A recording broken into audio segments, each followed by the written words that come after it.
कंदालूं त पीपी अॻवान मौला बख़्श चांडियो केनालनि बाबति यूसुफ रज़ा गीलानी जो मौक़िफ़ रद्द करे छॾियो आहे। मौला बख़्श चांडियो जो चवणु आहे त पीपी क़यादत केनालनि जी मुख़ालिफ़ आहे। सिंध जा माण्हू बि एहतिजाज करे रहिया आहिनि। संदसि चवणु आहे त यूसुफ रज़ा गीलानी तरफ़ां केनालनि जी हिमायत बाबति बयान पार्टी जो मौक़िफ़ नाहे। मौला बख़्श चांडियो चयो त यूसुफ रज़ा गीलानी खे केनालनि जी हिमायत में बयान ॾियण जो को बि इख़्तियार नाहे। अवांखे हिन ख़बर खां आगाह कंदा हलूं त पीपी अॻवान मौला बख़्श चांडियो केनालनि बाबति यूसुफ रज़ा गीलानी जो मौक़िफ़ रद्द करे छॾियो आहे। मौला बख़्श चांडियो जो चवणु आहे त पीपी क़यादत केनालनि जी मुख़ालिफ़ आहे। सिंध जा माण्हू बि एहतिजाज करे रहिया आहिनि। संदसि चवणु आहे त यूसुफ रज़ा गीलानी तरफ़ां केनालनि जी हिमायत बाबति बयान पार्टी जो मौक़िफ़ नाहे। मौला बख़्श चांडियो जो चयो वधीक चवणु हो त यूसुफ रज़ा गीलानी खे केनालनि जी हिमायत में बयान ॾियण जो को बि इख़्तियार नाहे। इन हवाले सां वधीक मौला बख़्श चांडियो ॻाल्हि ॿोल कई आहे। असांजे सिंध टीवी न्यूज़ जो ब्यूरो चीफ हैदराबाद ज़फ़र अकड़ो सां अचो तव्हांखे ॾेखारियो।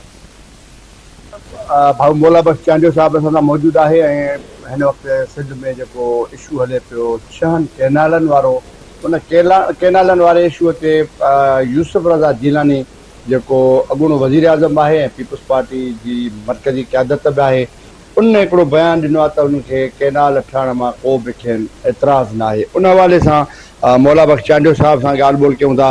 साईं, हीउ जेको यूसुफ रज़ा गीलानी जो बयानु आहे हिनखे कीअं था ॾिसो? अवां सीनियर क़यादत आहियो, पीपल्स पार्टी जी वफ़ाक़ी मिनिस्टर बि रहिया आहियो, सूबाई बि रहिया आहियो ऐं पीपल्स पार्टी जी मरकज़ी जेको आहे सो उहिदनि ते बि रहिया आहियो। इन बयान खे कीअं था ॾिसो केनाल जी हिमायत वारे? यूसुफ रज़ा गीलानी साहब इंतहाई महज़ब इंसान है ऐं शाइस्ता माण्हू है। बेहतरीन स्पीकर, बेहतरीन सेनेटर, सेनेट जो चेयरमैन, बेहतरीन पार्लियामेंट्रियन। इन जी शख्सियत खां त इनकार कोन्हे ऐं आउं उनजो बेइंतहा एहतराम करियां थो। पर जेको बयानु आहे उहो उन खां अॻिते थो हलियो वञे, उहो असांजे वजूद जो सुवालु आहे।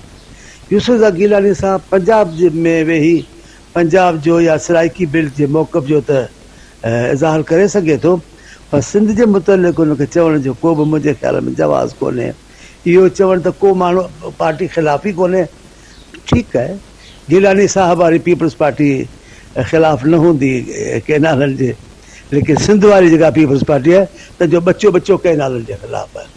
असांजो सदर निसार खोड़ो आहे त ख़ुदि क़यादत कई आहे एहतिजाजनि जी।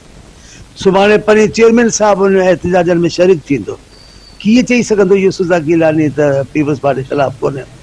ऐं चेयरमैन यूसुफ रज़ा गीलानी साहब न आहे, चेयरमैन बिलावल साहब आहे। ज़रदारी साहब जॉइंट सेशन में मुखालफ़त कई है केनालनि जी। कीअं हिमायत कबी? आऊं त कोन थो सम्झां त इहो मौक़िफ़ को दुरुस्त मौक़िफ़ आहे।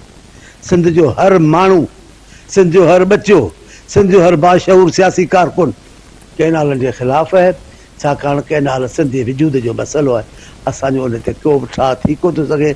कंहिं बि लीडर खे हक़ु कोन्हे त सिंध जे माण्हुनि जी तर्जुमानी करे ऐं चवे त सिंध हिमायत कंदी केनालनि जी। सिंध हिमायत कोन कंदी।